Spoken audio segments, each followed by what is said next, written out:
Virginie de Clozade addicte dès l'âge de 12 ans, elle raconte cette période qui a duré plusieurs années. Virginie de Clozade était l'invitée de l'émission Ça commence aujourd'hui le mardi 31 janvier 2023.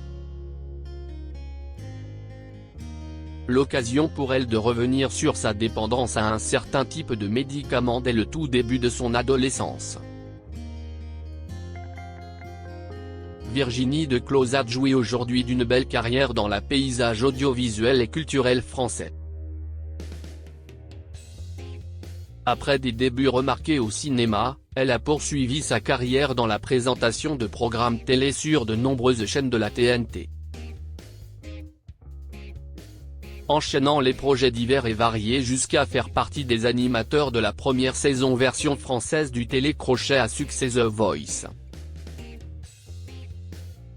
La plus belle voix au cours de l'année 2012, en compagnie notamment de Nikos Aliagas. Si à cette époque elle officiait également sur les ondes, avec des expériences radio chez Europe 1 et Fun Radio entre autres, elle s'est depuis reconvertie dans l'écriture et la mise en scène de pièces de théâtre.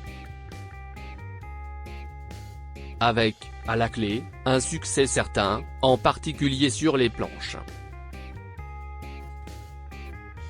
Pourtant, tout aurait pu basculer du mauvais côté dans la vie de Virginie de Clozade. En effet, comme elle l'a confié durant l'émission Ça commence aujourd'hui du mardi 31 janvier 2023. La polyvalente franco-belge de 41 ans a développé très jeune, dès le tout début de son adolescence, une dépendance particulièrement forte et dangereuse. Celle-ci n'est autre qu'une addiction à une certaine molécule médicamenteuse, la codéine. Un jour on m'a filé des médocs et je les ai pris parce que j'avais des règles douloureuses, débute-t-elle. C'était bien chouette. Ça met une couette entre vous et la réalité. Je considérais que ça ne m'altérait pas.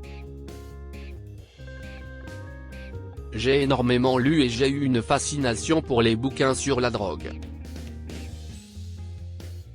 Donc j'ai rapidement compris que la codéine est un dérivé de l'opium au même titre que l'héroïne, développe-t-elle ensuite auprès de l'animatrice Faustine Bollard.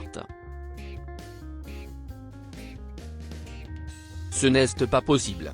Je dois exagérer. Et à en croire les dires de Virginie de Clozade, qui avait révélé il y a quelques années avoir été victime de harcèlement sexuel, cette addiction était particulièrement prononcée. Je pense que si rétrospectivement je mesure ce que je prenais, je me dis ah non, ce n'est pas possible. Je dois exagérer. Mais je prenais pas tous les jours. Quand il y avait, je prenais. Et quand il y avait la boîte, je finissais la boîte. Jusqu'à mes 16 ans je suis resté avec cette consommation opportuniste, poursuit-elle.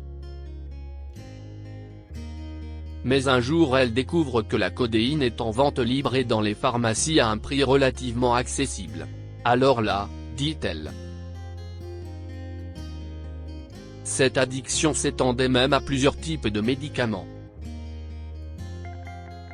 Virginie de Clozade a également révélé prendre du paracétamol en même temps à cette époque, une pratique particulièrement dangereuse puisqu'elle peut engendrer des lésions graves au niveau du foie notamment. Une mauvaise habitude dont elle a heureusement réussi à se débarrasser aujourd'hui.